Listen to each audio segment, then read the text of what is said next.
है, 4 लोगों को कैसे समझाना है। अभी कोई भी चीज लेके किसी गांव में जाओगे तो अरे कहां से मुंह उठा के आ गए, कुछ भी बोल रहे हैं, अपना काम करो, हमको रोजी करने जाना है, बोलते हैं ना। तो उनको यहां से समझाने के लिए हमारे अंदर साहस की जरूरत होती है। तो ये साहस कहां से आता है? इधर से। मतलब सबको अंदर से साहस आएगा? ये भी पॉसिबल नहीं है। जब हम किसी को अच्छा कार्य करते देखते हैं तब हमारे अंदर साहस आती है। जैसे कि बहुत बहुत शुक्रिया, जैसे कि अभी मैं आपके समक्ष खड़ी हूं, आज मैं हिमालय की चोटी फतेह नहीं करती तो मैं आप लोगों के बीच बोल पाती? मुझे ये माइक देते तो मैं भी थरथराती, लड़खड़ाती जुबान से ना। तो हिंदी बोलूं या हल्बी भी बोलना है? नहीं, अभी हमारे दादा बोल रहे थे हल्बी में बहुत अच्छा लगता है। मैं बस्तर से हूं तो हल्बी भी आती है, छत्तीसगढ़ से हूं तो छत्तीसगढ़ी भी आती है, और दूसरे प्रदेश जाती हूं तो अदर लैंग्वेज भी मुझे बोल करते हैं। कोई भी वर्कआउट करते हैं या कोई भी कार्य करते हैं तो वही तो हमारा खेल है। जीवन एक खेल है। जैसे जीवन के 2 पहिए, साइकिल के 2 पहिए बोलते हैं ना, बचपने में बोलते हैं, वही पहिया हमारा जीवन का पहला लक्ष्य है कि हमें कोई भी काम खेलते हुए करना चाहिए।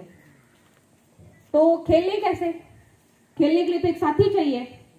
तो क्यों ना हम अपने मन से खेलें। जिस दिन हम अपने मन से खेल लेते हैं उस दिन हमें पता चल जाता है कि हमारे अंदर कौन कौन सा खेल जागृत हो रहा है, और हमें देख के और कौन खेलना पसंद करेगा, तभी तो हमारी टीम बनेगी। क्या टीम एक साथ खड़े कर दिए 4 गाता है?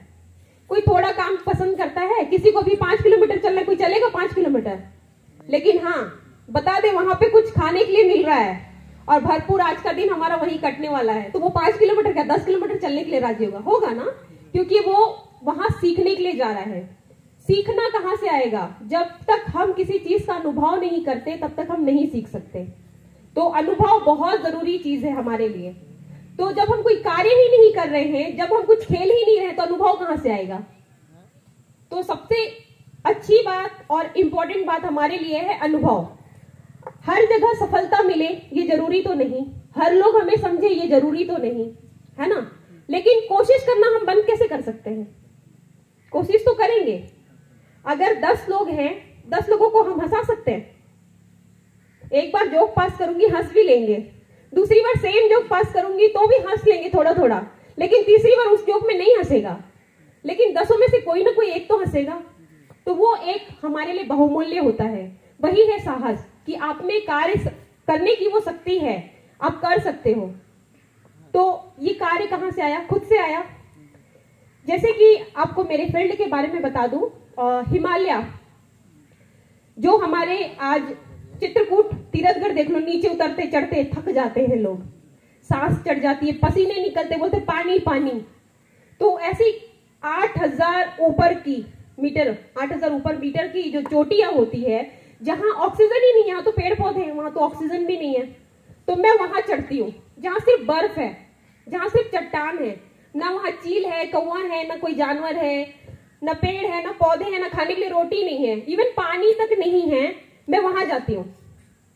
अब आप बताइए।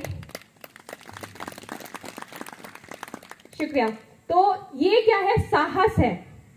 अब हमारे छत्तीसगढ़ में तो कोई करता नहीं था, लेकिन हाँ जब हमारी छोटी छोटी ये पहाड़ है, आप लोग देखे होंगे छोटे छोटे, जो जैसे अभी यहाँ से उतरना नीचे और वहां से चढ़ना, वो डोंगरी के बराबर है।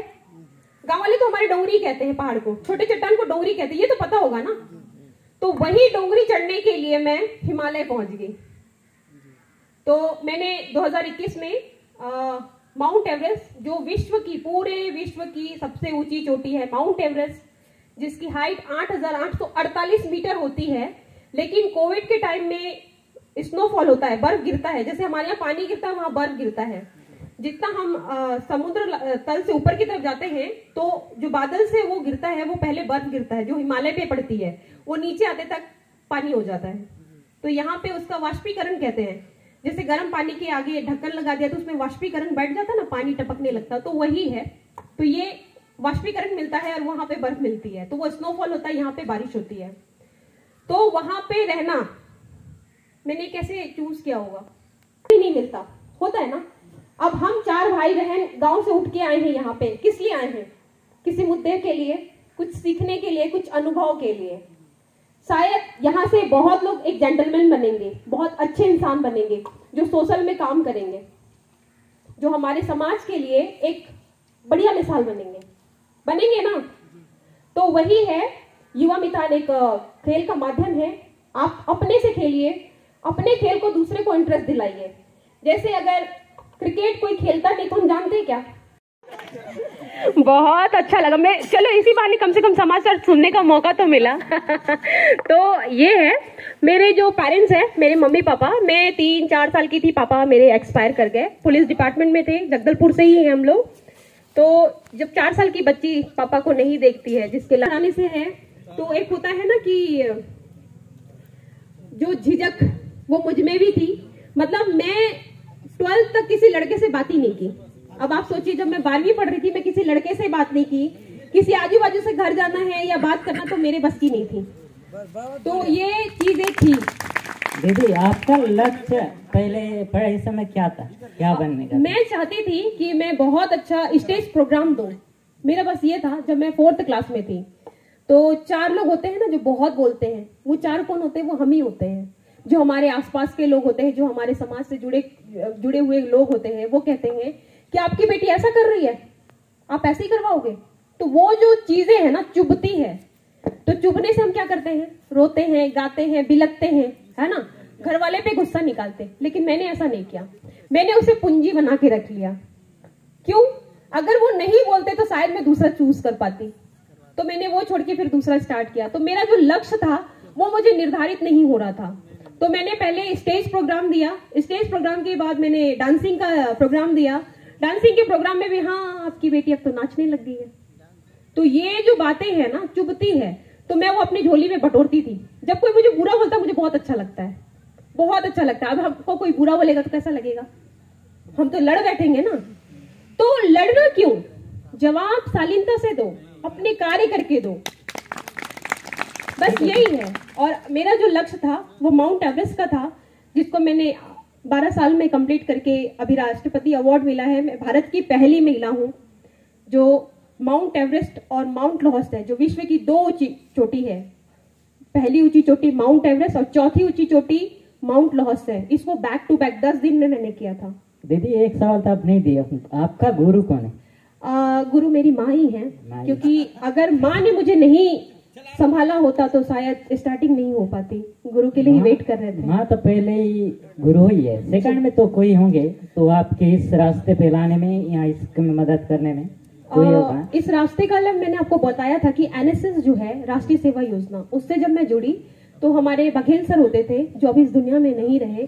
वो एक ऐसे थे कि नैना तुझमें वो जज्बा है, तू कर सकती है। जब हमारे अंदर कोई फूंक भरे ना तो हमें उसे संभाल के रखना है और यूज भरपूर करना है, चाहे जहां भी करना हो। तो वो थे। और माउंटेन के क्षेत्र में जब मैं आई तो भारत की पहली महिला बछेंद्री पाल मैम से मिला। और जब मुलाकात ऐसी हुई कि डायरेक्ट इंटरनेशनल मुझे माउंटेन में जाना था। अब आप सोचिए, जिसको ज्ञान ही नहीं सफर का, जिसको ज्ञान ही नहीं पहाड़ों का, अब वो चली है विदेश के पहाड़ चढ़ने। तो वही मेरा एक लक्ष्य बन गया। और मैडम से मैंने बहुत कुछ सीखा।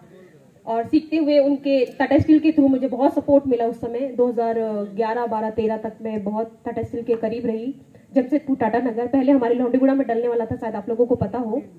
तो वो चीजें थी। बाद में गुरु बदलते रहते हैं।